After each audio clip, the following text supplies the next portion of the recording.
Hello there, and welcome to part one of two featuring this portrait painting that we're observing right here. And this painting has been completed entirely using water mixable oil paints. It is an alla prima portrait.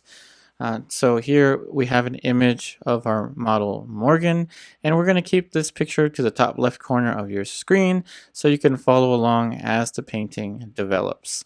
So I'm going to be talking much more about the materials, and in particular how these materials handle when we're creating an alla prima portrait. So we're going to be talking about how we can approach portrait painting using water mixable oil paints. And I know that I've made videos on this topic in the past, probably even a little more than a year ago, but back then I didn't really have as much experience with the water mixables as I do now. So hopefully this one will excuse me. Hopefully this one will be an upgraded version of the tutorial using the water mixables. So we're starting off in the very same fashion that we would be if we were working with traditional oil paints. And again, since today's episode is going to be, or today and tomorrow's episode are going to be specifically about how to approach the alla prima portrait with the water mixables, I'm pretty certain that I should list out the colors that I'm using. So allow me to take some time here to list out the colors.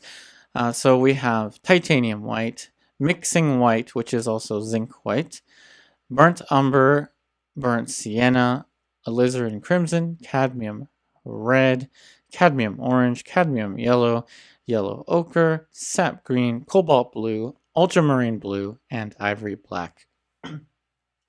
And if you want to know exactly what materials I'm using, you can feel free to look at the description box down below. I'll have all that information typed up for you.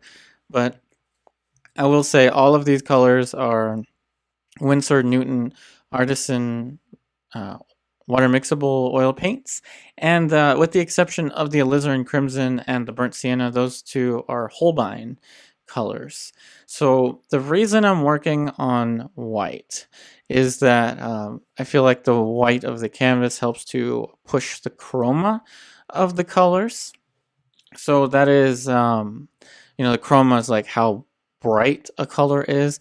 I find that the water mixables in particular are not as bright. So if you compare the cadmium red medium from, the Winsor Newton Artisan versus the cadmium red medium from like the same brand, right? Winsor Newton, but the non-water mixable one, you will find that it's much brighter when you're not using the water mixable oil paints. Well, that's not necessarily a disadvantage, especially when you're painting a portrait. So we're going to be focusing much more of our little conversation here on portrait.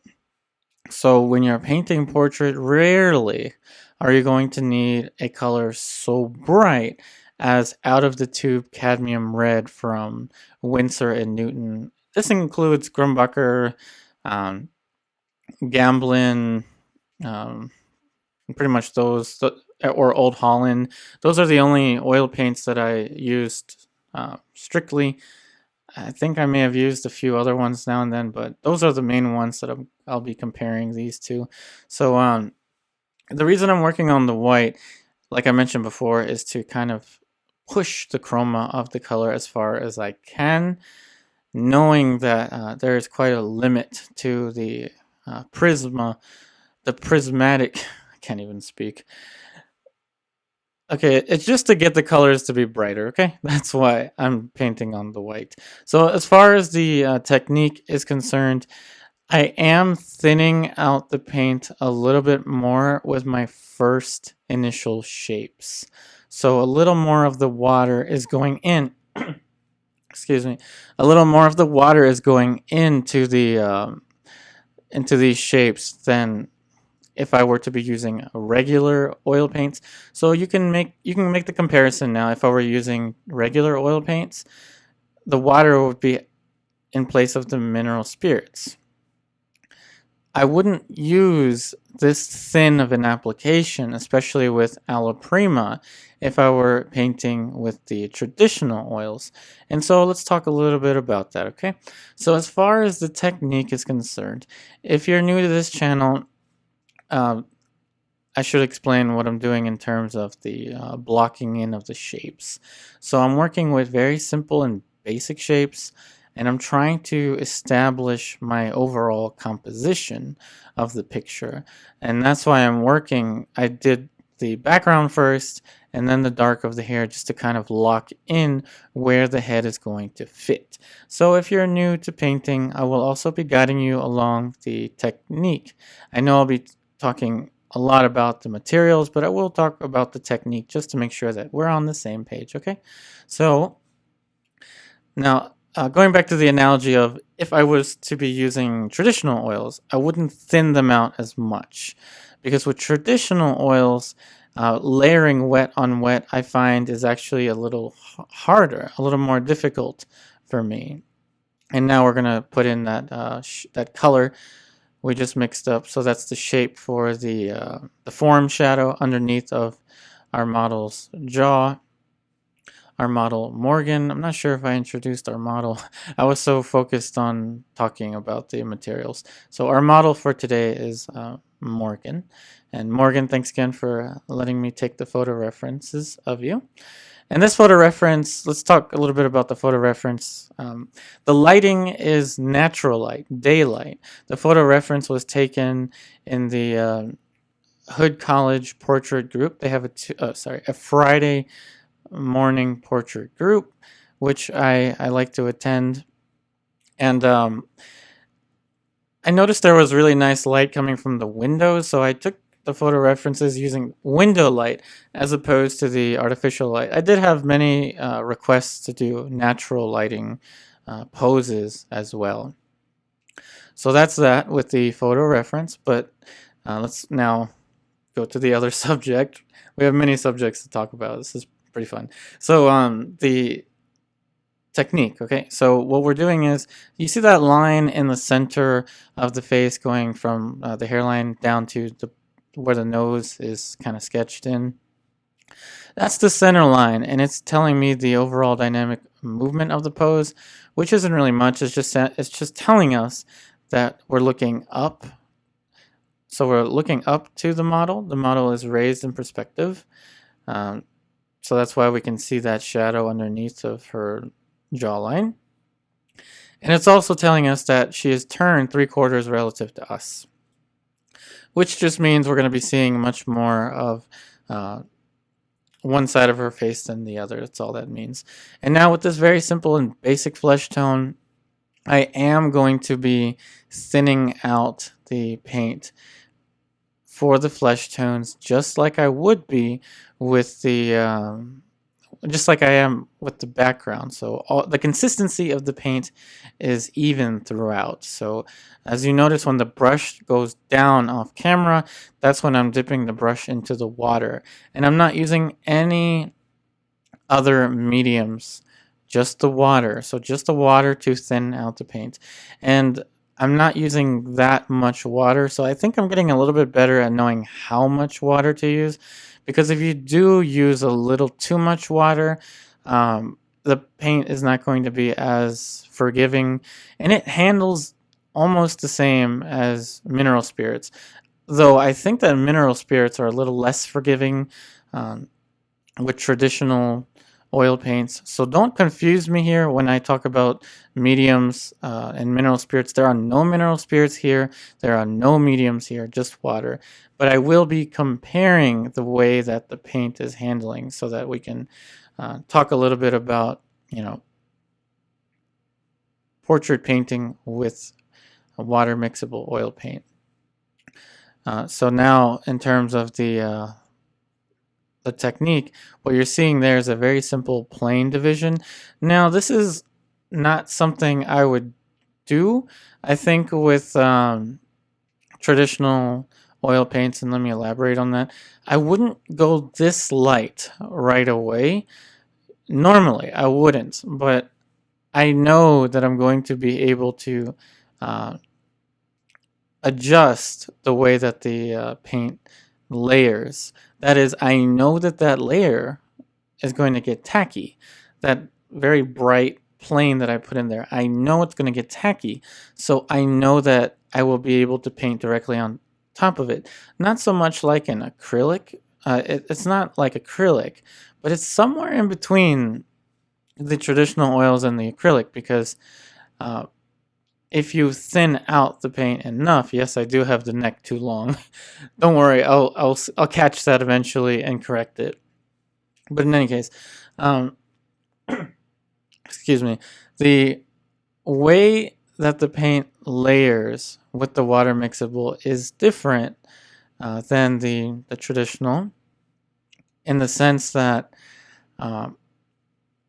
it's almost like a stain. I don't like the word stain for some reason, but it's almost like a stain, like it's staining the surface that you're working on. So it enables you to build these colors. And now it looks like I'm throwing in a more of a pinkish flesh tone.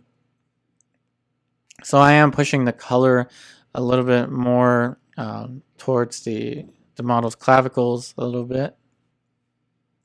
But now you get a general sense of the overall composition of the painting. And we're working general to specific, just like we always do with the portrait paintings. Now, I have been doing a lot of pet portraits, and like I mentioned, like I've been mentioning in the past few days, if you have any pictures of your dogs, your cats, your birds, your iguanas, your lizards, feel free to share these pictures with me on my Instagram account or my Facebook or my website. All of the links to that will be in the description box down below. I do want to do more pet portraits, and but I don't want to stop doing the portraits of humans, of course. So we're doing the same kind of thing right there, okay? So the neck, we're pushing the light on the neck much more than I would be pushing it with traditionals. See, if I were using traditionals right now, I would be very fearful of a kind of chalky effect. So chalky is like, I don't know, it's hard to describe. It's like when a flesh tone is just too cold or gray, it appears chalky. So that's usually why I don't work so light so early with traditional oil paints. But with these, it doesn't bother me because I know that I'll be able to paint over top of, as you're seeing there, paint right over top of the shapes. And it's a very interesting thing to talk about, because when you're layering wet on wet with traditional oil paints, what you typically want to do is thin out the paint as you apply more layers. And here's the thing, water mixables behave just the same. That's me scraping off some more shapes there. So now I'm going to establish the color value web that you usually see me establish when I'm ready to get into larger planes and more specific modeling.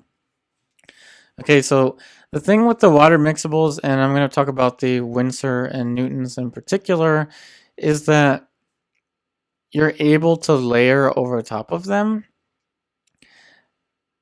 knowing that the paint will be kind of sticky, right? Traditional oil paints have this kind of creamy consistency, kind of like melted butter. That's how traditional oil paints feel. And the water mixables to me feel a little bit, they feel similar, but almost like there's a little bit of, I don't want to say glue, but almost like if there's a little bit of glue in the texture. That's not necessarily a bad thing, that feels like there's glue. It just means that the paint is going to respond differently to that right there. So see how I put that brushstroke in there, starting to indicate the large plane division for the eye sockets. See how the brushstroke is not really smearing, it's actually latching on quite nicely. So there are more pros, I think, than cons when it comes to using water mixables. And the biggest pro, I think, especially for portrait painting, is that the layering is so much easier. And now you're really going to start to see it, because now we're going to start to build in these plane divisions. And we're going to be in this stage, I think, for the rest of today's episode.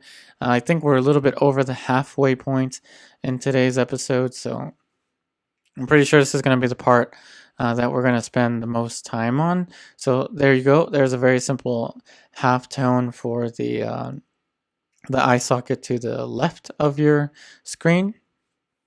So now, technique-wise, what I'm trying to do is build the larger structures of the face. So that is, I'm trying to build the mask of the face.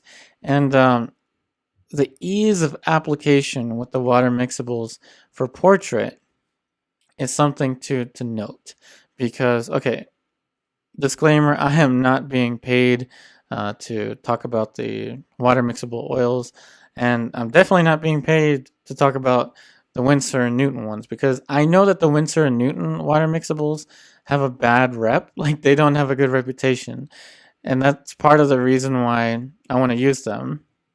It's just because, I don't know, they're like the underdog, and I tend to favor the underdog. But anyway, let's continue to talk about the painting. So now we're throwing in a kind of a reddish tone for the nose. And when you're working with natural light, the compression within the value range is very, very critical. The values are much more compressed in natural light, that is daylight or window light or whatever, much more compressed, and the colors are also much more subtle. And that's why we're trying to compress the values for the mask of the face. I know that the face may look a little bit unsettling right now. We're not used to seeing an unfinished face.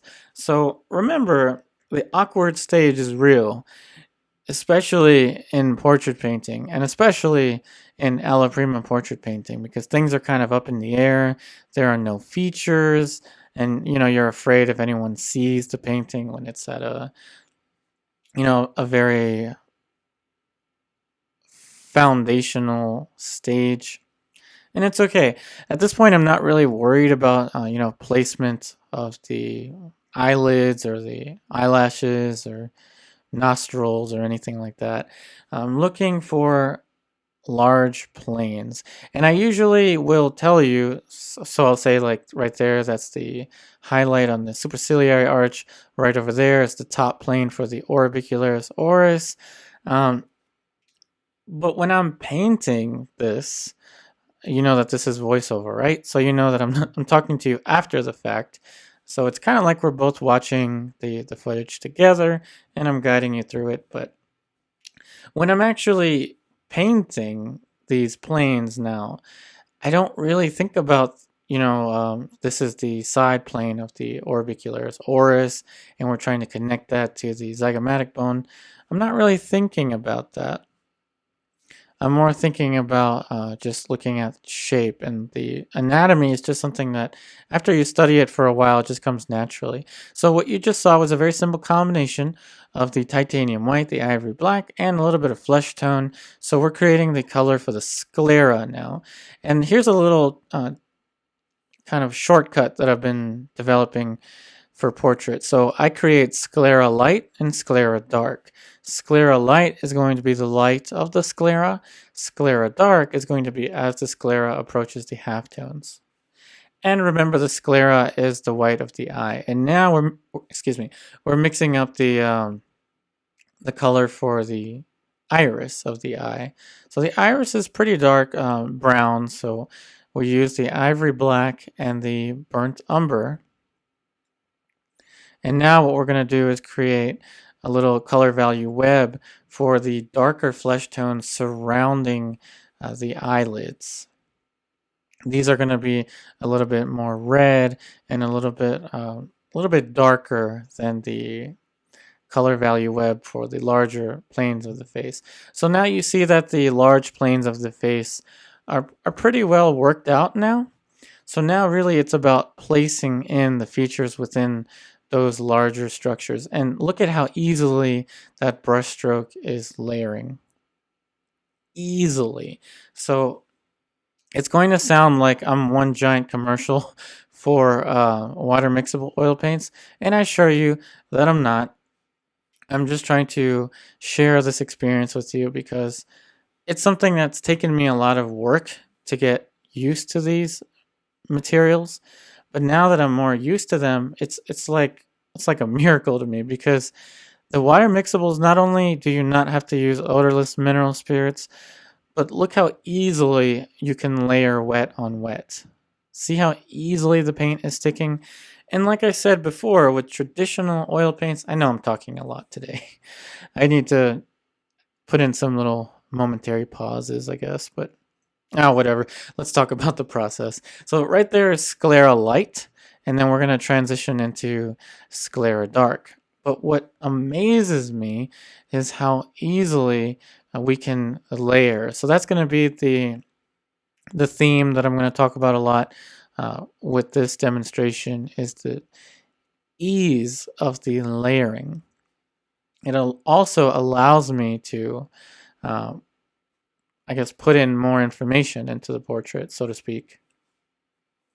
So now just trying to make sure that these shapes are relating to one another. You'll see the brush right there tends to move and compare. So, the brush is kind of active and researching, if you will, horizontal lines and vertical lines.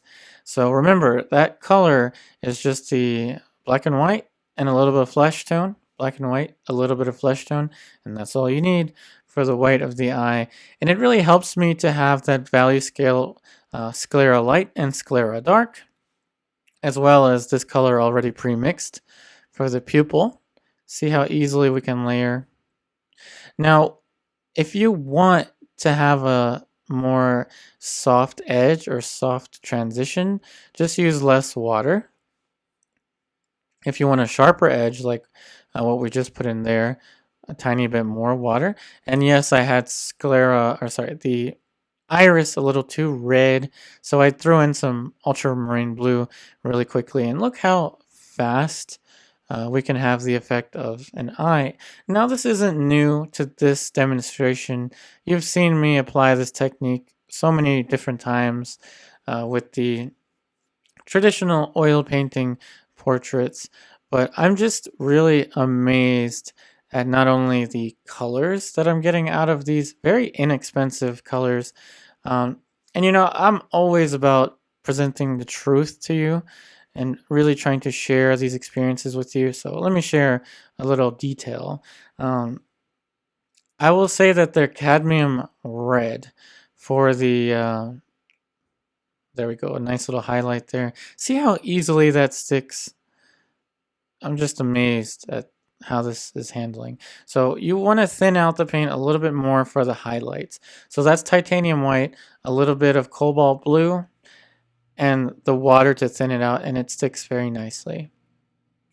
Okay, I was talking about the cadmium reds. The cadmiums for the water mixables in particular are like, I think 1/3 or something of the cost of the traditional ones. It's insane how much cheaper these paints are, and yet how well they work. It really is something that is amazing to me these days. And I'm not trying to sell you onto water mixable oils or anything like that, but I'm just trying to provide some context or some information for those of you that may be curious about water mixables, but maybe have heard bad reviews about them or something like that from people such as me.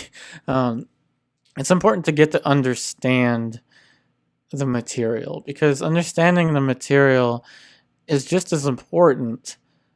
So that is understanding the handling, not necessarily the chemistry, but the handling of the material is really, really important. I would say it's almost as important as knowing how to draw. And knowing how to draw is like a good 98% of all this. So now we're starting to layer even more. So we're starting to see much more smaller shapes being added in now. So we added in the upper eyelid and the lower eyelid. And now we're just kind of softening that little transition. And to me, it appears just like traditional oil paints. It really does. But the thing is, the handling is where the difference is, because the paint is just latching on to the previous layer. And we're still working wet on wet.